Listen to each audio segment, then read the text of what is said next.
What is up, horror fiends? Welcome back to another episode of the Horror Junkies podcast, the podcast that discusses all things horror.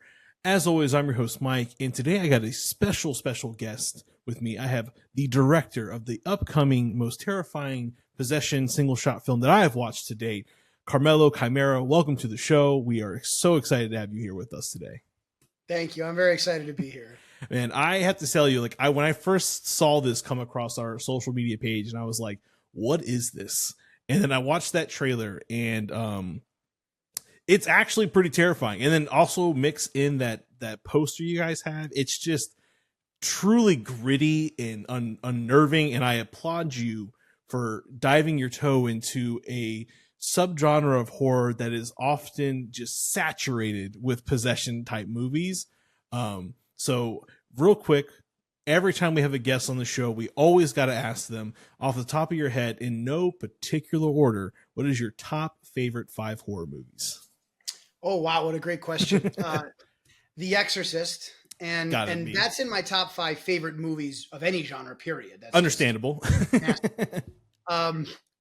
Evil Dead. Perfect choice. The first Halloween. Not to be cliched, but that movie, it's iconic. I mean, come on. It's the perfect Halloween movie. It is. It's so atmospheric. And the tension is so high in it. The next is, now I'll throw in a curveball, The Thing. Okay. I'm a fan of body horror. I love body horror. And I generally dislike body horror. I hated movies like Street Trash and things like that. Didn't do it. The Thing, there's something about the isolation is what's here. I'm big on movies like that. Yeah, and Name the Demon has that. It's snowy and it's cold and it's meant to feel very isolated for that reason. And the effects, the fact that there's no handbook for that shit. I know. They made that shit up as they went along. And it, to this day, still holds up to the testament of time. It's unreal. Yeah, it was one of the things on Name the Demon I loved was working with horror legend Joe Castro. Yeah. Who, I mean, he's like the MacGyver of special effects. I've seen him turn literal trash into props and effects, and it reminded me of the kind of ingenuity they had on The Thing. And then I think my 5th favorite. You know what's going to happen is after the show, I'm going to remember one and be like, God damn it! I didn't say that one. Damn it! Yeah, I forgot to say that. I think I'm going to give it to Trick or Treat. Listen, that is by far my wife and I's favorite, not only anthology movie, but movie that takes place on Halloween. I watch it so many times. It's so good. It never gets old. I love the comic books that came out of it. Everything about that universe is phenomenal. It's terrific. Yeah. I saw a little kid walking around my neighborhood dressed as Sam. I love it, dude. Also, awesome. It gave us werewolves, badass werewolves again. We had been missing in the horror. We had so many of the Twilight years, and then we had Vampire Diaries that just gave us these more standard wolfed.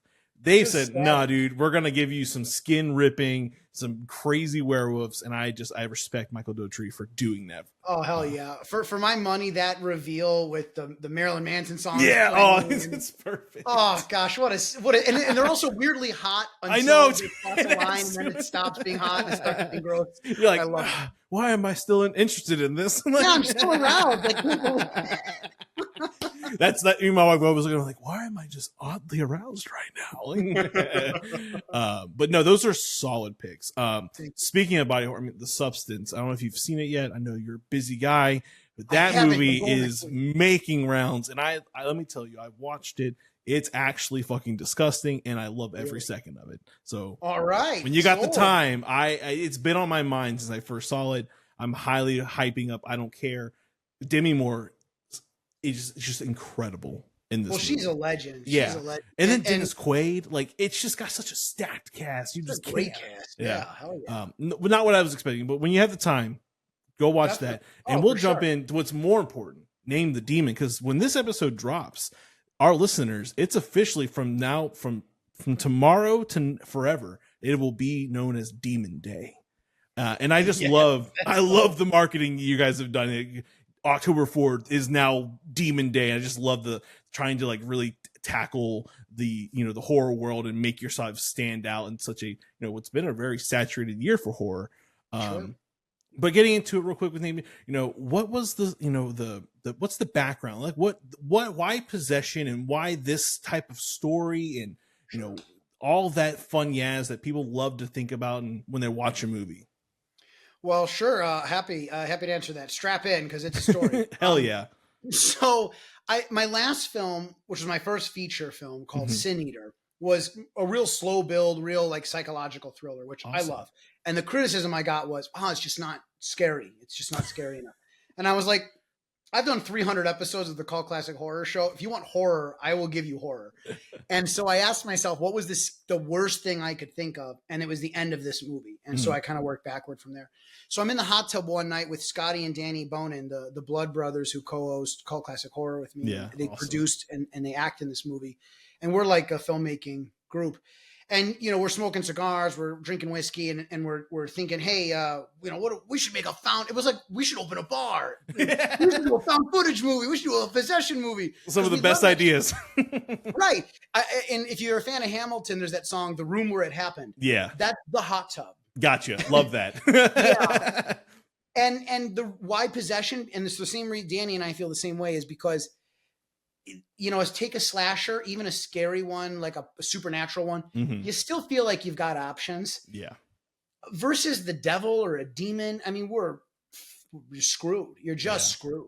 So to me, that's really scary. I'm a big guy. I'm 6'2", 240 pounds. Like, not a lot physically threatens me. Exactly. I'm in the same boathouse. Yeah, what are you going to do against a demon? Yeah. No, yeah. Seriously. Come on now. So that's like always scared me. So it was one of those things that was like, yeah, that would be fun. But I got carried away, and then I wrote an outline, and a week later, my brother and I, my co-writer, Nicholas Chimera, we pounded out the script, and I sent it to Danny, and I was like, here's the movie we said we were going to do. Like, I love that. We're doing it now.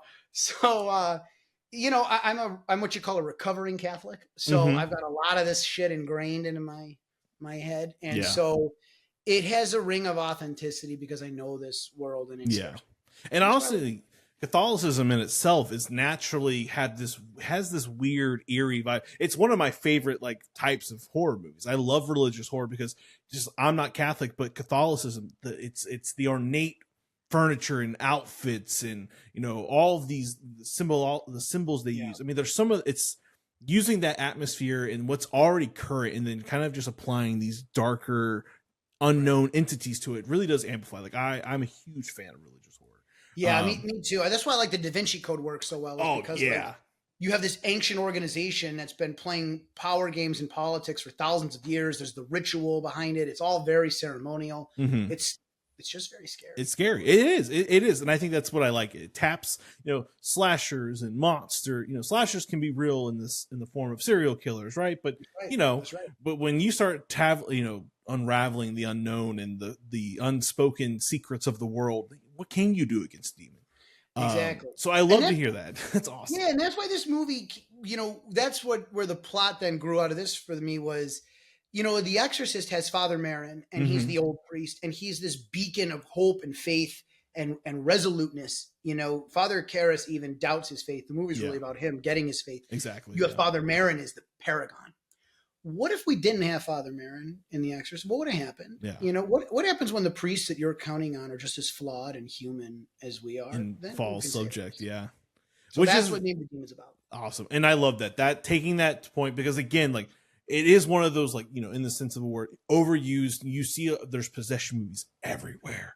But watching this movie, and we're not going to spoil anything because the movie comes out tomorrow and we have all the videos for that. But I mean, the movie does things that are just so, like, to me, original. And, you're secluded with this family unit in a singular house, as you described earlier. It's in the dark, the cold, it's snowing. So you add that atmospheric isolation effort to it. And then all these things that just kind of play. Like, I love the sound design of this movie, how things are just super loud all of a sudden. And then it's phenomenal. But coming from that idea, the genesis of In the Pool, and getting to writing the script and everything, Name the Demon is an interesting title of the movie. And I think it's very interesting because it ties back to the whole exorcism history of, like, how you exorcise a demon is you need to know its name. So I would love to, like, you know, was it the original? Was that the first original name? What was the working title of this? Like, how did you land on Name the Demon? Yeah, so my brother really introduced that concept into this script heavily, and it goes back to a biblical story that gives me chills, and it's part of the exorcism ritual in the movie is to read the story. Is there was a story that Jesus went to exorcise a man who was possessed by demons, and he asks the first thing he asks him is, "What is your name?" Because it was understood that there was power over your enemy by having the name, and the demon says, "We are legion, for we are many." Now, it's interesting because everyone remembers that story as the demon Legion, and that's his name. But actually, the demon has done something very clever and avoided Jesus's command with a loophole. Legion would have been a Roman group of soldiers of 5,000 soldiers. So he's not saying my name is Legion. He's saying there are 5,000 demons in this. And that's fucking creepy. That's terrifying, dude. so that always stuck with me, right? And you know, even to this day, it's not even just religion. The first thing you do when you treat an illness, you diagnose the disease. Yeah. You have to name the enemy. And this movie does have a twist of a sort about who the real bad guy is. Exactly. And to me, so that's why the title grew organically out of that theme. I didn't care for the title at first. Really? And now the more I think about it, the more I'm like, no, that has to be the name of this. No, movie. It's actually beautiful. It's perfect because, like, it's, you know, it's taking Deborah Logan. It's the Exorcist, the Exorcist of Emily Rose. It's always these lengthy names that you know what's going to be about in the sense. But when you hear Name the Demon, you really are left with wondering, like, huh, what is going to happen in this movie? And then you watch it and you watch a family go through something that is horrific, and I think that the amount of the way you built tension and the way you created an atmosphere in a family household is just so compelling. And I watched it on my computer because I wanted to watch it alone in the dark, and I was just like, this is terrifying. I'm hearing noises, I'm hearing my dog in the background. I'm like, what is happening right now? So I would love to maybe explain from a creative perspective, how did you use that house to really amplify the tension, derive the atmosphere to almost become a character of itself? Sure. Yeah, that's a great question. I think a lot of that comes from a lot of the intensity comes from the single shot, from the fact that most of this movie after the introduction is a continuous take, which I did because I wanted authenticity in the found footage. Yeah. Who edited this found footage? Exactly. And I thought I resolve all of that if you turn the camera on and the movie runs until the camera dies. Yeah. So because of that, the house feels very cavernous, and the house feels very much a part of the story, where they go and leave the room with the exorcism and come back down. All of that has a rhythm that matches the story. It's my house, actually. So is it okay? So it was very easy for me to, and part of the reason we picked it was because for weeks in advance, I could block every shot and block it with my co-director, Nicholas, my brother, and with our producer, Jason, who deserves a lot of credit for our marketing efforts and for the creative process. And so, that was really it, was working through the space. And, when you write a script, you don't always know what you're going to have to shoot in. Yeah. And so you have to adapt the scenes to the space. And it just worked very naturally in the house. So, the house has a lot of nooks and crannies. It's very old. No, I definitely noticed the nooks and crannies. And I think listeners, when you're watching this movie, which by the way, it's going to be everywhere literally tomorrow.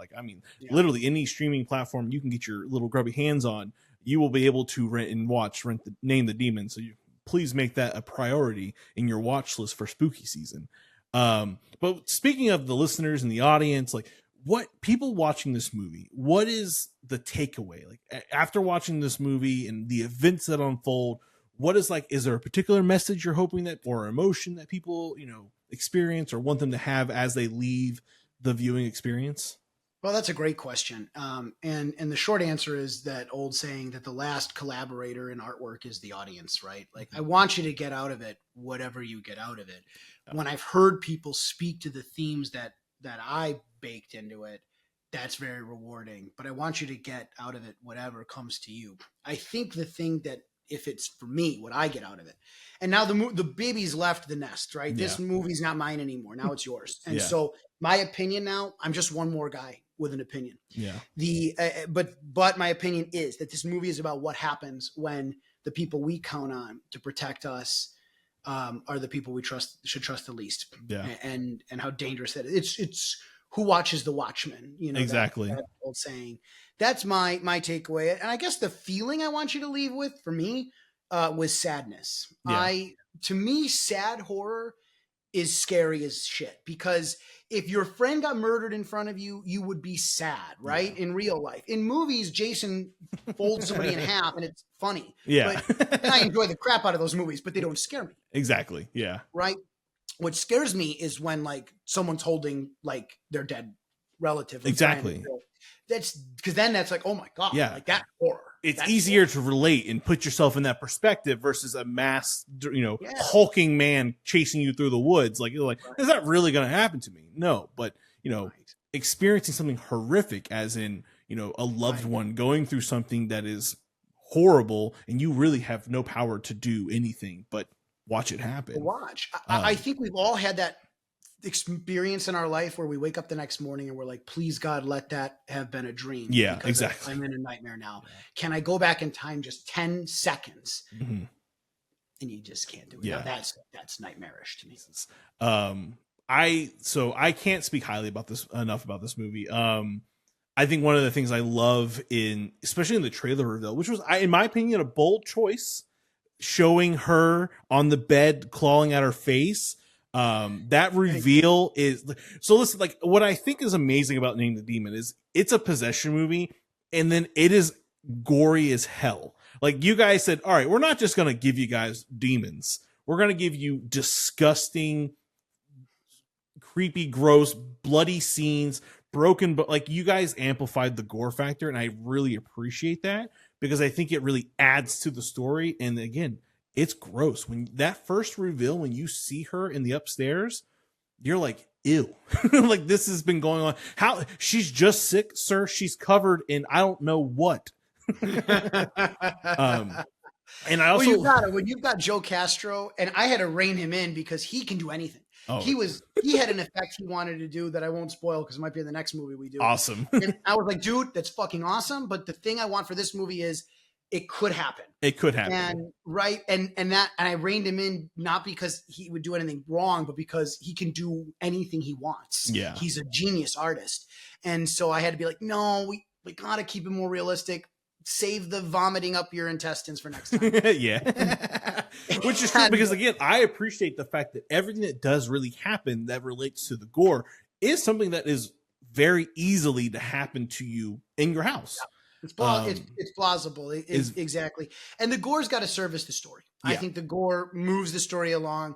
And it was important to me that the movie be very violent, because it wanted that intensity. I promised everyone a scary movie this time. So I made you the scariest movie I knew how to do.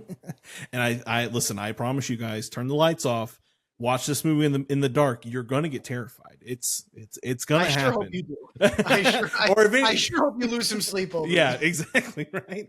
And then for me, my co-director's here. Oh, we are doing a podcast. What's going on, Nicholas? Thanks for having Carm on. No, thank you for having us. Thanks for making me not have to be on. I totally respect it. Yeah, he's the aspiring actor, but when it comes to media shit, he doesn't want to be on interviews. He doesn't want to be in front of an audience. I'm done. I don't want that. Yeah. My time is in front of the camera. And I don't want to be on camera. Everyone's like, do you have a cameo in this? I'm like, fuck no, I don't have a cameo in this. Acting in indie horror movies is usually pretty bargain basement. You don't want me adding to that collection of oh man. I have this is my dream. Like, I love horror movies, and I love being able to do this, the show, and meet people and talk to directors like yourself and promote independent. One day I will build up the courage to try to be in a horror movie. That is just like whether I'm killed on scene or whatever, it is just a goal of mine to be killed in a horror movie in some great. Oh, we can make that happen. Nick, you want to go die with me? This 6'2" bearded tattoo guy. We can totally do that. You could be I'm going to hit you up. I got something for you in the next phone. I'm available, and you guys, you're in Illinois, correct? You're in Chicago. That's area? Right. We're in Chicago. Yep. That's a quick trip from New York, so that's not that bad. And plus, I can hit up my friend Colby, and we can hang out. Yeah, sounds like a blast. Yeah. Just switching right back real quick. I think for me, the older priest in this movie is one of my favorite characters, because this dude pulls out what can only be contended as the most ridiculous Exorcist kit I've ever seen in my life, and I loved it. He just whips it out, and I'm just like, this book is like, he does whip it out. It's just like it's like 1,000 pages. He's like, this is the book of demon names, and I'm like, this dude is killing it right now. So just excellent writing, excellent acting on his part, because it's like a brief, for me at least, it's a brief moment of just like humor, because it's just such a ridiculous kit, and I love it. I'm like, this guy takes this job so serious. I love this so much. It's funny because the moment became iconic because it's in the trailer. It's how the trailer starts. Is I bring the same briefcase, and Nicholas wrote all. That's all Nicholas with that scene, and I just love it. And that book is obviously becomes important to the plot later. And it was just so, when I saw it, it's such character. I was like, it's something. It's for me. I was like, that's amazing. I need one of those in my life. I need to bring this briefcase wherever I go, just in case I need to perform an exorcism. Just in case. You never know. Yeah. Anything can happen. In New York, anything can happen, brother. Like, you're on the train, you may need to exorcise some demons. That's right. Yeah. Mugged by a demon gang again, you know. But again, like, I really do appreciate you taking up some of your time and talking about these things in the movie. If there's anything important that, you know, the horror genre, especially the horror talk community, you know, we have some great pals like Chuck, your movie guy, Colby does horror, and Sydney over at Horror Chronicles. We're a big group of us trying to promote and have fun in this genre, and this is a loyal fan base. And if there's anything that you want Name the Demon to resonate with horror enthusiasts, what would that be? As like just making this thing like either whether it's a cult, has a cult following, or what have you. As a fan base, what do you want to resonate with? You know, I guess my biggest hope is that I can give you this feeling I get when I watch found footage movies, because I love found footage. Same. I'm a big fan of found footage. and unfortunately, because the barrier to entry is so low, there's a lot of them, and not all of them are great. Some, of course, are fantastic. Last year's Deadstream, the Hell House series. We've been very blessed. Awesome. Yeah. And what I love about found footage is that moment, even if it's 1 second where you're like, wait, this is a movie, right? Yep. This didn't happen, right? That suspension of reality for that brief second. You're like, wait a minute. Yeah. Just a minute, just 1 second. If I can give you that feeling, that's magic to me. That's why I made this. I'm going to tell you right now, to the man who made this movie and to our listeners, the way you guys filmed this, the single shot handheld camera, it plays like you found something in the attic of an old church that you should not be watching. Like, I think you guys nailed it on the found footage aspect of really making it suspend that reality and making you forget that you're watching a movie, because it comes off very personal, and it comes off very violent and organic. It doesn't feel like a Hollywood, you know, it's not, you know, immaculate where, you know, it's a Hollywood. This feels like a gritty, dark, black VHS tape that someone found at a church thrift store and was like, dude, we got to watch this. And like, you're watching this on all these things unfold. You're like, dude, this house is down the block from where we live right now. Like, what the hell is going on? Well, if you live in Chicago, it literally is. Yeah. And I'm so glad I gave you that feeling. I wanted you to think like, man, I'm watching like a snuff film. I should not be watching this, you know? And I hope everyone loves it, or at least just has a few good scares. We're going to do a Kickstarter for the Blu-ray release starting October 29th. Yeah, we will be promoting, and we will be subbing. Don't worry. Oh, thank you. I appreciate that. Yeah. And we'll do some fun audio commentaries and stuff on there. If people like it, that's why I like Kickstarter. If they like, the people want it, it happens. If people don't want it, it doesn't happen. So, no real loss there. Yeah. Yeah, exactly. So I hope you guys like it, and you know, hit me up on social media if you do. I want to hear what you think. Yeah, definitely. We will. We have this dropping tomorrow. We have a video review dropping tomorrow. I'll probably turn this into a YouTube video, and like all of our friends who've constantly been dropping their reviews. So we are, I promise you, people are going to love this movie. And whether you don't enjoy found footage or not, because I know it's a hit or miss for a lot of people, you gotta put Name the Demon on your watch list for spooky season. Now it's on mine forever. It's going to be a October watch list, because I have my go-tos. I have the houses that October built. I have Hell House, and now I'm going to have Name the Demon, because I love found footage films, and I love when they do it very well. So From the Horror Junkies to you, Carmelo, thank you so much for coming on the show. Everyone who's listening and tuning in, you can watch Name the Demon on the official Demon Day, October 4th, on virtually every streaming platform. And if you don't have any streaming platforms, I don't know what to tell you. I'm so sorry. But thank you so much, guys. As always, stay weird. I'm Mike. We're the Horror Junkies. Thank you so much, Carmelo, for joining us on our weird episode. Anytime.